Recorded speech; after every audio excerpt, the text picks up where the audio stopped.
हाय दोस्तों, हम आपके लिए आज फिर एक अच्छी सी कथा लेके आए हैं। हम आज जानेंगे कि भगवान शिव ने रुष्ट होकर दिया था माँ पार्वती को एक मछुआरे के घर जन्म लेने का आदेश। जी हाँ, तो इसके बारे में हम आज जानेंगे। माँ पार्वती और भगवान शिव संबंधित अधिकतर लोगों ने कई कथाएं सुनी होगी।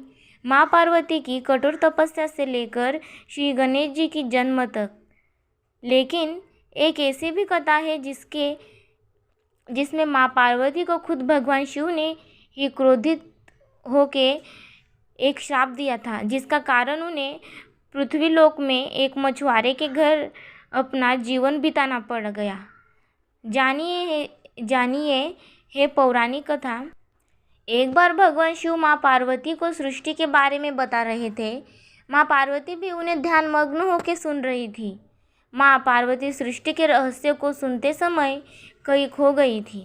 सृष्टि के ज्ञान को सुनने के साथ साथ माँ पार्वती का ध्यान कल्पना की दुनिया में जाने लगा। इस स्थिति में माँ पार्वती कुछ विचारों में खो गई और ऐसे में भगवान ने पार्वती से पूछा, हे देवी, आप मुझे सुन तो रही है ना?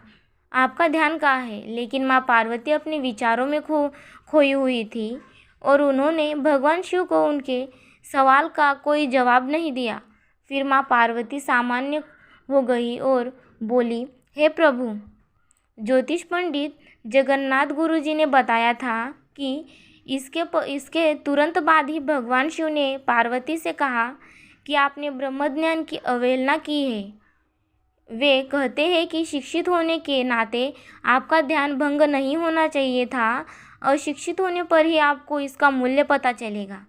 इसके बाद भगवान शिव तुरंत माँ पार्वती को श्राप देते हुए कहते हैं कि आपका जन्म मछुआरे के अशिक्षित परिवार में ही होगा। कुछ समय बाद ही भगवान शिव का श्राप माँ पार्वती को लग गया।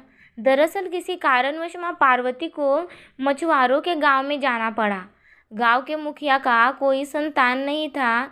एक दिन वह मछली पकड़ने जा रहा था तो उसे पेड़ के नीचे एक बच्ची मिली और उसे वहाँ देख इसके बाद मुखिया ने माँ पार्वती के माता पिता को बहुत ढूंढा। इसके बाद मुखिया ने आकाश की तरफ हाथ जोड़ के कहा कि हे प्रभु, आपका बहुत बहुत धन्यवाद। आपने आशीर्वाद स्वरूप मुझे यह बच्ची दे दी है।